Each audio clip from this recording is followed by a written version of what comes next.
Hello again, everybody. This is Fred Krantz from St. Ange, coming to you with another episode of Taking the Supply Chain Pulse, where we talk to leaders and luminaries in the healthcare supply chain field. And today, we're going to be talking to one of St. Ange's own, Albert Nkansa, who is a senior healthcare engineer for St. Ange, one of my work colleagues and a really interesting man. The reason I wanted to have Albert on is Albert works a lot of projects, a lot of varied types of projects, and he is in at the sort of grassroots level of what's going on in the organization. I want to get his observation and have him maybe tell us why things like assessments are good ideas for organizations. So if you're out there listening in and thinking you might want to do an assessment, maybe Albert can shed some light on that. Albert, thanks for joining us today. Thank you, Fred, for having me. I will say I'm very proud of you. Great pronunciation of the last name. Not everyone gets it, and I think actually, as long as I've known you, for every single time you've got it firsthand. So I gotta commend you on it. Well, you know, they say even a blind pig finds an acorn once in a while. Thank you, Albert. So, Albert, tell us a little bit about yourself, your background, and how you got to St. Ange. Absolutely. So it's funny, out of college. So I went to Texas Tech University out in West Texas, and so out of college, I actually wanted to be a lawyer. But before I wanted to be a lawyer, I said, well, let me make some money first, and I got a job out in industrial manufacturing. And I realized I didn't necessarily want to go to law school. I actually realized how much I liked supply chain, but I didn't like industrial manufacturing. Like, I knew way too much about bucket elevators than I ever wanted to know. Right? I was driving down the highway one day. I saw a full conveyor belt, material handling conveyor belt all out on the road, and I was telling my wife exactly what that is, and she was like, "Why do you know all this?" And I say, "I don't know, and I don't want to know all this." So from there, I really I knew I wanted to change industries, and my family is in healthcare. My dad's in pharmacy. My mom's in as a historically a cath lab nurse. So, and I knew I liked supply chain, so I was able to kind of get in on the ground level in supply chain, working in the cath lab. And so I became a cath lab materials manager. Working in HCA hospitals, starting off at Kingwood Medical Center out there in Northeast Houston. And that really opened my eyes to the hospital supply chain, which is very different than the other industries. It's very different than distribution and manufacturing and kind of that aspect of it. It's different, but it's also still similar in that, parts, items and supplies still need to make sure it gets to its final destination. And I think from not just these big sprockets and big gears that I was dealing with previously, but the importance of even something as small as an introducer making its way inside the room, right? And so from there, got a opportunity to go to a larger facility out in North Houston, Conroe Regional Medical Center. I was working in the OR as an as an intervention or internal coordinator. And working with preference cards, picking cases, kind of getting at the grassroots level, then became a materials manager in the OR as well as back in the cath lab and the IR. So from there, then I started working at Staples. I was in Staples for a little bit as a healthcare consultant there, and working with some of the office supplies needed in clinics and in hospitals and things of that nature. And then before coming over to St. Ange with some of that experience helping us out on the healthcare side. Hey, you said that, and I just found myself looking around for my easy button. Listen, I had a bag of them to give you about 6 years ago. Many people might not remember those commercials. Well, what did you learn working in? Tell me about each of your jobs in the cath lab and in OR, and what did you learn that helped you further along later from those roles? Yeah, I mean, I think that when I was working in both the cath lab and the OR, again, my mom she was a cath lab nurse, so I knew at least what the cath lab does. I feel like a lot of people before they get into the cath lab have never even heard of the cath lab. So I at least knew, some of the interventional procedures that were going on in the cath lab and things of that nature. I think the unique aspect of cath lab and IR is just the amount of supplies that are kept within the room and the necessity to be able to make sure that you have enough inventory at a moment's notice, right? So I know in the OR it's a lot of open or holds. In the cath lab, everything's a hold.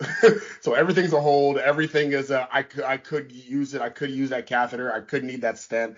Everything needs to be within, quick notice because at any moment, whether it's the doctor needing this, the scrub tech needing this, the patient needing this because of his size, things of that nature. So because of that, the inventory that's within the cath lab and the IR rooms themselves is so much more pertinent because you need to have it.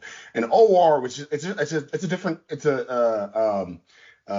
you know, same beast, different animal, or however they say it. But like in the OR, it's just the need for making sure that all the supplies are within the larger supply room, and then the cases are picked appropriately. Just became that big amount of steps. So really, just learning the various ways and the various things of how each of them work in the perioperative space, I think was very interesting. I think a lot of people, especially in support services, become, either an expert in cath lab or an expert in IR or an expert in OR. So I got the opportunity and the joy to kind of spread my wings a little bit and learn much about all three spaces while also still being in supply chain. So you learn about the entire workings of the whole hospital because, I was working under the overall supply chain umbrella. Yeah, I always thought that one of my biggest advantages, and it wasn't intentional. I started out when I came back from the military, I started out as a nursing assistant at Baptist Hospital in Miami. So Mhm. I was one of two male nursing assistants at a 350 bed hospital. So you can imagine how popular I was every time a patient needed to be lifted or moved or Yeah. something. But as a result of that, I knew how things worked. I knew every supply that was used and, care on the nursing units, what it was, how it was used, and much more importantly, where it was stored, so that if we ran out of something in Davis Pavilion, the cardiac pavilion, I knew where it was stored on 3 North, and I could go up and get some stuff from that and take care of the issue. And by the time I got in management, my experience of having done the job for 3 years while I was at the University of Miami, and 7 years altogether, counting my military service, really helped out. Did you find that once you started in consulting, your knowledge of having done the job really gave you an edge on what you were doing? Oh, absolutely. I think it also makes a lot of the people that we work with, it makes them comfortable. Like the fact that I'm talking about the intricacies of case card picking because I've done it, right? I'm not just saying it off of hearsay or saying it because, I heard somebody else talk to it, or I am saying that I know that when I was picking cases, picking supplies, going through, having the pick list, and making it not only just doing it because of where the location is, but knowing, okay, this is the flow of the supply room. This is how I got to pick it. I got 5 dental cases. Let me go put them all 5 cases on a push cart because I know that there are like intricacies of that aspect of that nature, right? Those are things that I can talk to the people we're working with, and they know that, okay, he at the very least used to be in my shoes, right? He at least knows some of the things that I'm dealing with when it comes to working through bill onlys, when it comes to consignment agreements, and I think that does give, it provides some comfortability on the other side, but on our side, I think it gives that extra layer of analysis, right? We're not just looking at numbers. We're not just looking at, what how the feel is. We're saying, okay, well, based off of what we know and how workings happen, because of our experience, not just in healthcare, but our experience around, we're just giving that extra layer, that additional layer that I think a lot of other places that don't have the experience can give. Yeah, it's interesting. Before we start talking about the kind of projects that you work on and getting your input from that, there are a couple other things I noticed when I was looking at your profile on LinkedIn. Number one is you subscribe to the Value-Based Care newsletter. Can you tell us what value-based care is and what's your interest in it? Yeah, so value to me, I think value-based care is very important. Now, mind you, I work for a for-profit hospital, so multiple for-profit hospitals. So for me, financial value is always going to be a big piece of it. It's always going to be an aspect to where you're trying to make sure you get the best bang for your buck, and you're making sure that you are doing cost-saving measures. But one of the reasons why I initially subscribed to it, and I really find a lot of the things that I read and look through important is because I think they do a really good job. And in my opinion, how I feel about it is that of showing what the value is in not just the actual clinical healthcare aspect, but also the inner workings of support services, the inner workings of the hospital at large, right? We all play a part in patient care. And that's to me providing that overall value, making sure that even as a supply chain tech, the work that you're doing is just as important to make sure that Bob Johnson's stent is placed appropriately.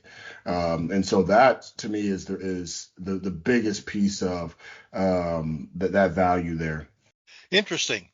Yeah. Um, the other thing that I wanted to ask about is a couple years ago, we attended a session at Aram together that turned out to be one of the most interesting sessions I've ever attended. I was talking with Mike Schiller, who is the guy who is the director that leads Aram yesterday, and he said that session that we attended was the largest individual non-general audience session that was attended. They had 155 people there, and that was the young professionals session.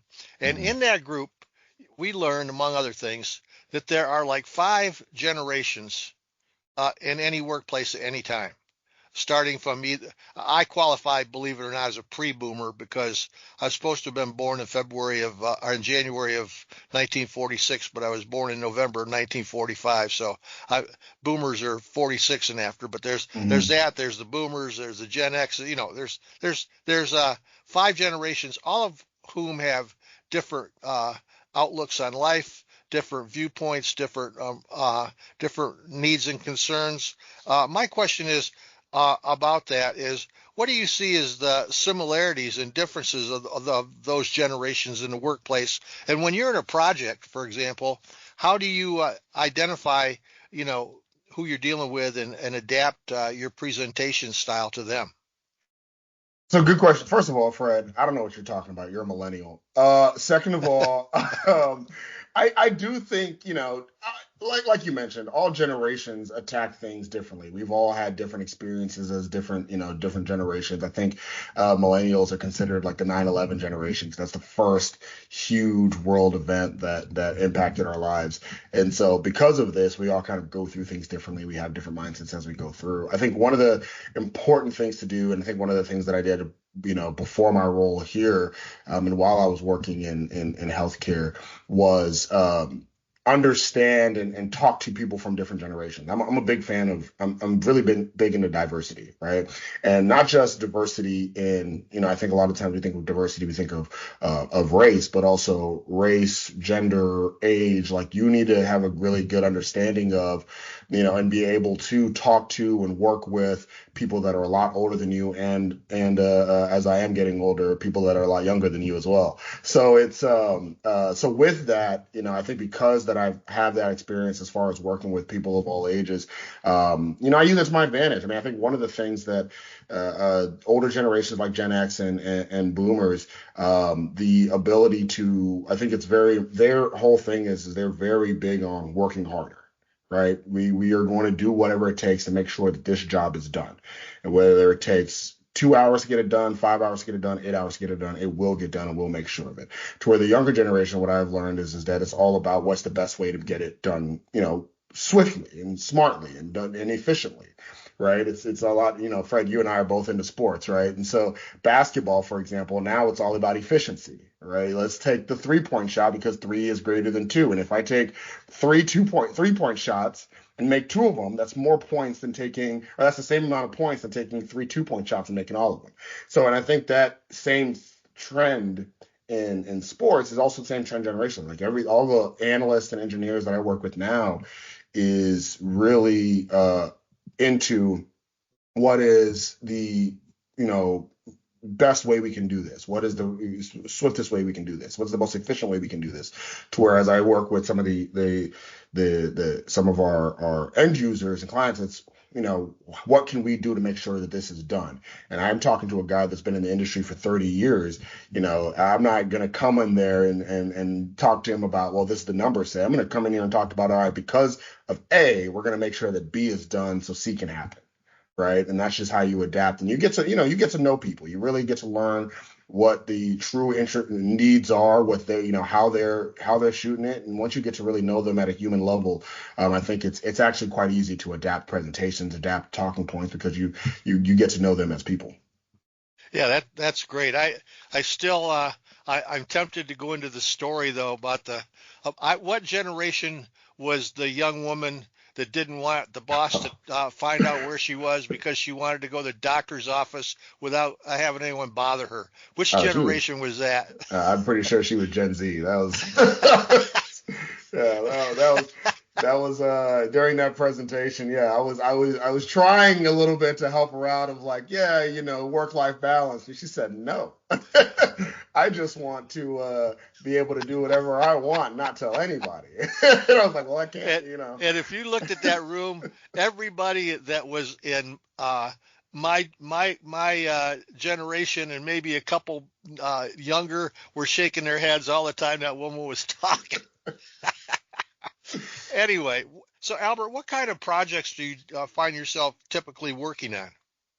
So over at St. Ange, of course, on the healthcare side, and our our little section of healthcare is really into supply chain, right? And so that is doing supply chain assessments, doing sterile processing assessments, really looking at the support services and ways we can provide a review.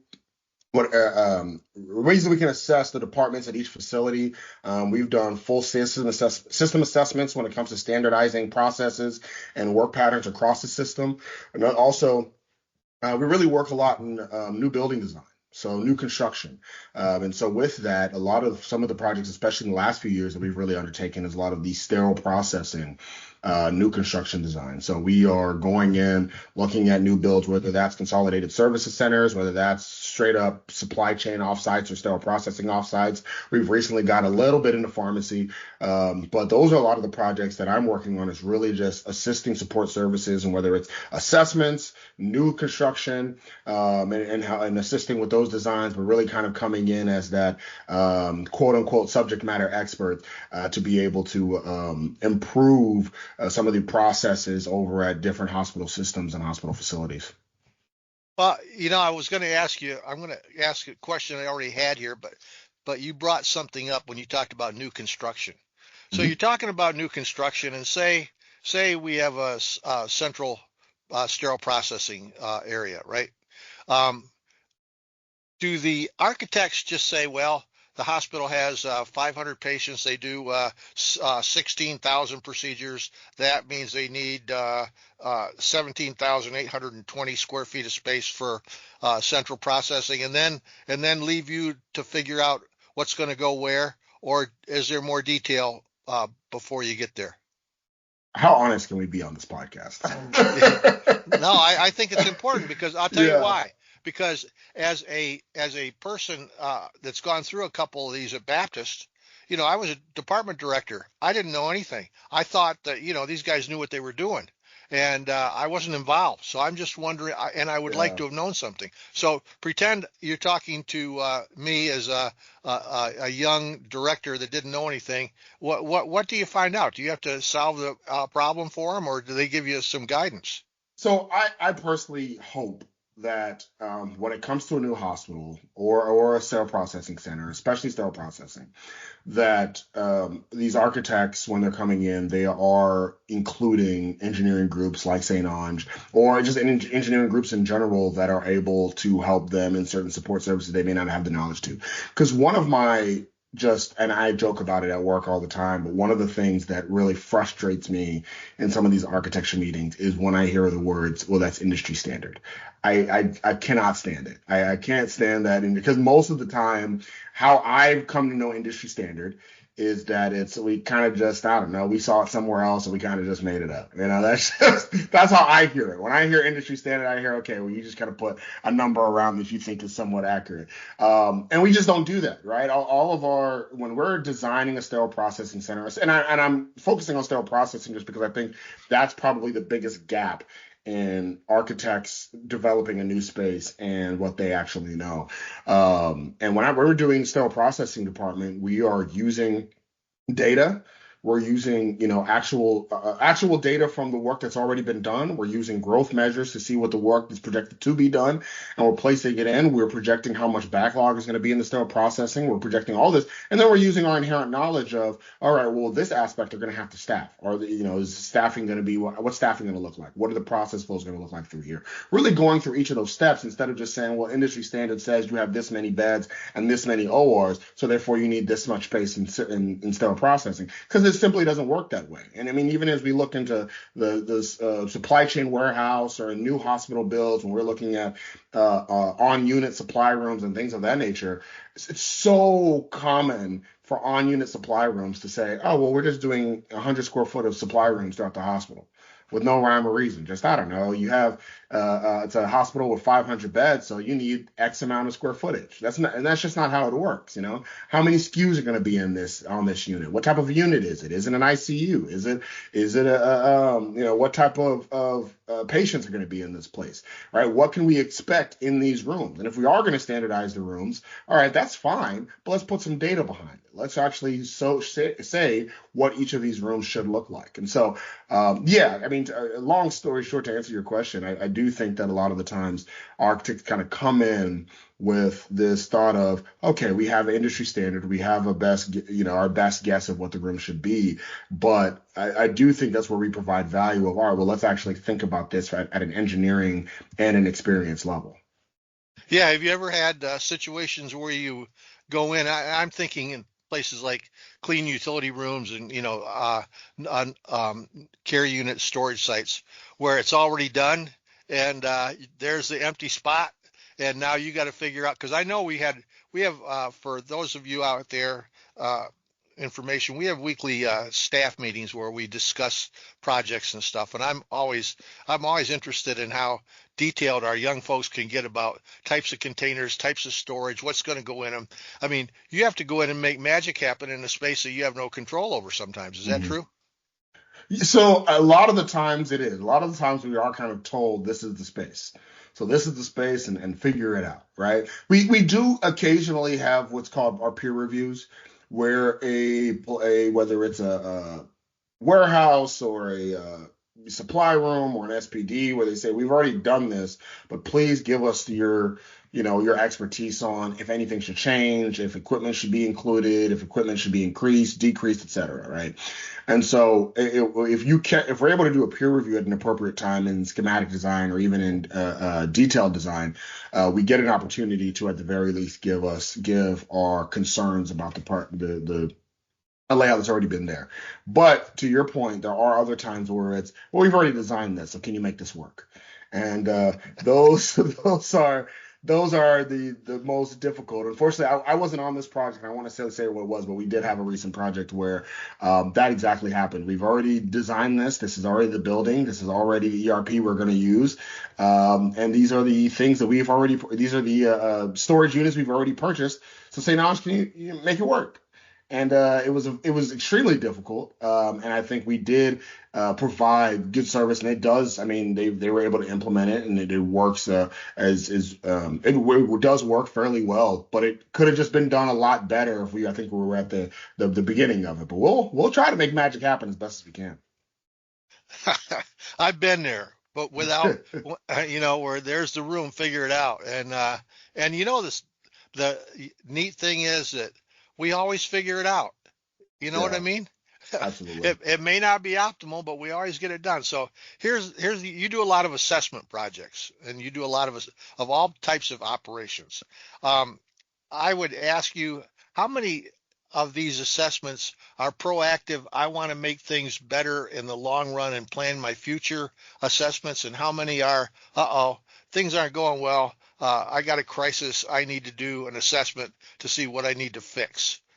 It's What would you say the mix is? it's typically the latter. I think what ends up happening is that if it's typically what happens is that you're going through, you're looking at your department or your area or even your hospital, and you're saying to yourself, there is something off, and I cannot pinpoint what exactly it is. This department, whether it's in sterile processing, this department continually has a high amount of bioburden, or we're continually having issues with staffing over here, or if it's in supply chain where it's, man, all of our storage units are wildly outdated, and we got to find a way to upgrade this. But before we do that, we need to figure out what exactly we want to do. Or like, it's typically in this sense of, uh-oh, something's off, but we don't necessarily know our next steps. Now, I think from that, you start thinking of, okay, if we're going to make this update, we're going to have this assessment, we're going to invest real money into it. Let's not just invest for the next year or two. Let's invest for the next 10 plus, the next 15 plus, right? And I think that's where it kind of combines the two of, you start off with an uh-oh, but then you say, okay, well, we're gonna fix this going forward, and let's see how far or let's make sure we plan this out for the future. We did have another facility few years back that we joked when we first got in there. It was like I was transported to a hospital in the 80s, and so it was like we just had to get them up to date. We had to get them up to Yeah. date to where they are now. But then now from here, we've been able to work with that facility for the last 3+ years now, and so now they really are looking forward to, okay, well, we were in the 80s, now we're in the 21st century, but how can we plan for the future? And so now I think their mindsets are really running to, we started off with a problem, but now let's plan to where we can eliminate problems overall. See, I think an assessment is a baseline necessity, and I think that if I were to give advice to anybody out there who's listening that gets a job as a supply chain leader in any system in America or in the world, you have goodwill when you first come in, and the first thing I would tell my C-suite folks before they even hired me is, if you hire me, I want to have a baseline of assessment of my entire operation so I can see what experts say we need to improve. And I don't think that happens that frequently, Mm. but I would recommend that because uh, with IDNs changing their size and all regularly and reaching out into the community with new logistical demands and all that kind of stuff, and if you've got an IDN that's got say 7 hospitals, you've got 7 sterile processing functions that are antiquated and need to be fixed because sterile processing never gets any attention from it Yeah. unless the sterilizer blows up, and then they have to do. I'm serious, and so I think assessments are very Yeah, important, um, absolutely. but where do you think healthcare supply chain needs to improve the most? So as far as when it comes to improving the most, I actually think you're kind of hitting it on being proactive. I do think that we are, as an industry, very reactionary. I think a great example of this is recently with the hurricane in that affected North Carolina. Years ago when I was in working in a health system, I was working in the OR whenever the Puerto Rico hurricane hit, and where we couldn't get half of our supplies to save our lives, right? There were so many things that were on back order, so many introducers on back order, some catheters on back order. And that's why I always joke that you never knew how much things were manufactured in Puerto Rico until a hurricane hit Puerto Rico and you couldn't get half of your items, right? And so I think that, and it was all reactionary. We for the most part, we had manufactured so much stuff in Puerto Rico. We were so used to, funneling everything from there. So instead, what we did is we were reactionary and we said, okay, well, Baxter has a location out in North Carolina. We have fluids out there. We'll be fine manufacturing all of these IV fluids out in North Carolina because we're in the mountains. Natural disasters aren't going to happen to us up here, and then a natural disaster happens up there. And I think that's I think a good example of where we are now sitting in a situation where instead of thinking to ourselves ahead of time of maybe we shouldn't put all our eggs in one centrally located basket, whether it's in Carolina or Puerto Rico or wherever, we're now reacting. Now we're thinking of, oh, well, maybe we, after two huge disasters happen that completely throw the supply chain out of whack. Once again, we're reacting to it as opposed to taking a proactive approach of thinking, well, what if this was to happen? Right? Instead of thinking before the hurricane in North Carolina, what if we said to ourselves, well, okay, I get it that it's in the mountains, that it shouldn't happen, but what if we thought ahead to what if it did? And I think a lot of the times, as far as an industry, we're not always proactive. So I think there's one, and the only other one that I also think is that in the healthcare supply chain, I believe that we are a little conservative when it comes to our innovation.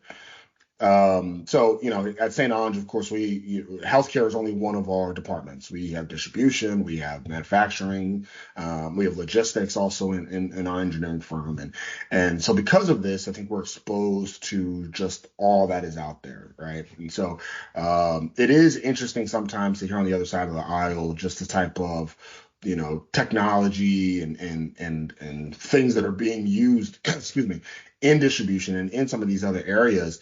Where healthcare, I mean, for the most part, we're still very conservative in the ways that we kind of think about supplies. And people are so very important in the healthcare scheme of it. But I think we as an industry can think about ways that we can make, staff's jobs and lives easier while working. What are ways that we can improve, the work cycle, and we can use some of this technology and this innovation going forward. I don't think we always have to, again, be reactionary to to innovation. Instead, we can kind of think about ways we can move the needle forward. That's interesting. When you talk about the Hurricane Maria and the recent hurricane stuff, we talk about transparency. I just had Dr. Gene Schneller on a couple episodes back. He hasn't come out, hasn't been posted yet, but he says that healthcare doesn't know enough about its operation. When you ask somebody, where do you get your IVs from? They won't say, oh, the mini bags are manufactured in Puerto Rico. No, they'll say, oh, we get them from Baxter. We get them from Cardinal, and we have historically left the job of knowing stuff to our distributors. We haven't taken responsibility for it ourselves, and I think that speaks to what you were just talking about. Yeah, no, absolutely. So, what do you see as the great challenges looming in the industry? Well, I think I hit on a couple of them right there, as far as especially with the conservativeness of innovation. I do think one of the biggest challenges, and so it's already hitting us, is of course staffing, right? And I think especially when it comes to support services. I'm obviously speaking from a supply chain, still processing, lens, and I think as costs nationwide and worldwide increase, and as the need for income increases for people, I do think staffing is already being such a strain. And so because staffing is already being such a strain, I think some hospital systems are looking into, okay, well, how can we reduce staffing? And I don't think that's necessarily the right way to look at it. I think the right way to look at it is a couple ways. Is how can we make staffing more efficient? So that is, how can we make it to where this FTE, this employee, can work more efficiently and make their jobs and lives easier, so you can actually add more staff there, and through innovation, through technology, but then also, right, are we making ourselves competitive in the workplace, in the marketplace, right? In supply chain, when I was hiring, a lot of the people that I were hiring, it was either I can come work for you over at Conroe Regional, or I can go work at the Amazon warehouse down the street, right? And so what are we doing as healthcare supply chain that incentivizes somebody not to work elsewhere, right? Because I think that's really the difference. I mean, I know when it comes to an OR director looking for a nurse, they're competing against other hospitals. Right? If you're a nurse, you're a nurse. You're going to work at a hospital or at a healthcare facility somewhere. But when you're a supply chain tech, not only are you competing for supply chain techs across, against other hospitals, you're also competing against the Amazons, the Walmarts, the Targets, the Cardinals, right? Them working at a warehouse of a distributor right down the street. And so I think that is a big piece of what are we doing when it comes to healthcare supply chain to incentivize staff and sale processing for that matter to incentivize our staffs to come work here in ways that can be more efficient, that can make your life easier, that can allow you to have that work-life balance that you seek that you may not be able to get elsewhere. Yeah, I think that is a big deal. And I think of Amazon. And you're right. I mean, that's who we're competing with in supply chain, but they have brutal work conditions, Yeah. and they have almost unrealistic measurement demands on their people, so that they can't even take a bathroom break. Why would people want to work there instead of in a much more relaxed, collaborative scenario, such as healthcare? Warehouse or a healthcare distribution center. What is the draw of Amazon? Is it just money? Is it only money? I do think it's primarily money. I think it's also familiarity, right? Everyone knows Amazon. It's very comfortable. So even though you have this draw or this draining schedule, it's you work at everybody knows where you work. You work at Amazon. It has that brand that's there. But I mean, let's be real. A lot of it is money. And so and we know that you can't always outbid the competition. You can't always say, hey, I know Amazon is paying you, $20+ an hour.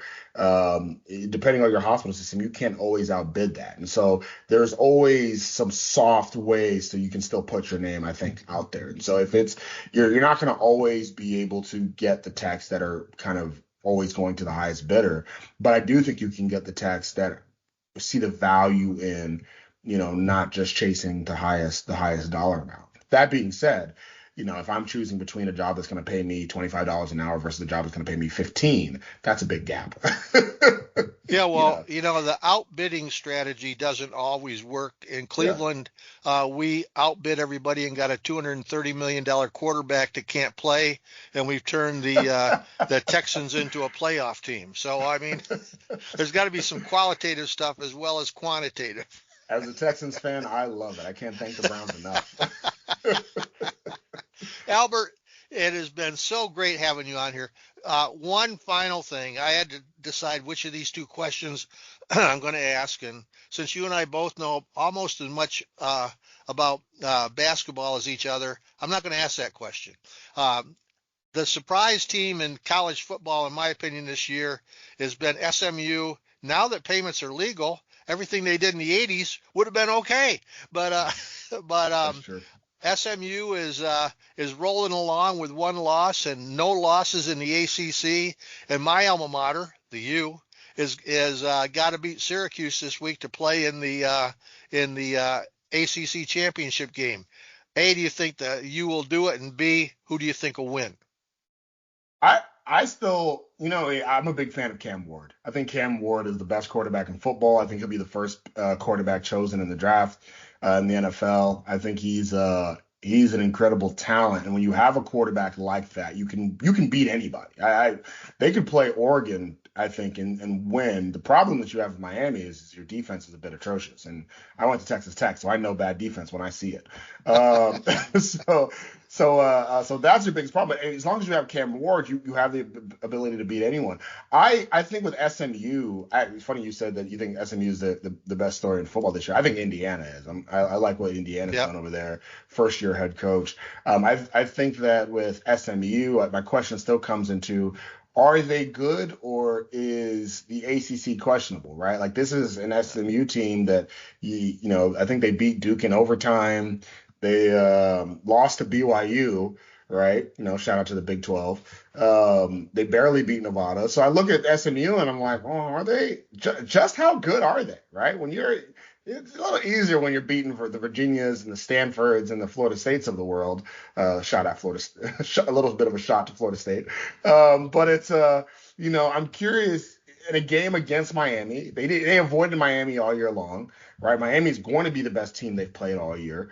I don't know if they will have enough to be able to beat a team like the U, who I do think is the only team in the ACC that's worth anything. Well, I don't know that they're worth that much when you have to beat everybody 45 to 43. That's a statement of its own. Albert, it's been great having you here. You're a great colleague, a good friend. I think I am so happy to have gotten to know you since I've been at St. Ange, and thanks for joining us today. Oh, no, no doubt, Fred. I really appreciate it. It's always a great time talking to you. You deserve, I told you this yesterday, but I'm gonna tell it to you again. I think you're one of the brightest people I know. And you made a joke as far as somebody wanting you to be their mentor, and and that you didn't deserve it. But let me tell you something. I think that Fred, you are one of the brightest minds in healthcare supply chain in general, and you deserve all the flowers coming your way. Oh, Albert, I'm humbled, buddy. Hey, thanks, dude. Thanks having. We'll have you on again sometime, Albert. I think there's Oh, a lot of absolutely, anytime. because you got the eyeballs in the workplace, and that's an important thing. You can Yeah, bring stories back from the front, if you will, and I like that. So thanks for joining us, Albert. Have a great holiday season, and we'll talk to you soon. absolutely. Talk to you again, Fred. Thanks. Take care. Bye. Thanks again, everybody, for listening to our podcast, Taking the Supply Chain Pulse. Subscribe, follow, and give us your comments for topics or improvements. And if you know some people that you think we should be interviewing, please tell us about them too. I can be reached at fcrans, C-R-A-N-S, at stonge, STONGE.com. We'd love to hear from you. Thanks again. See you next time.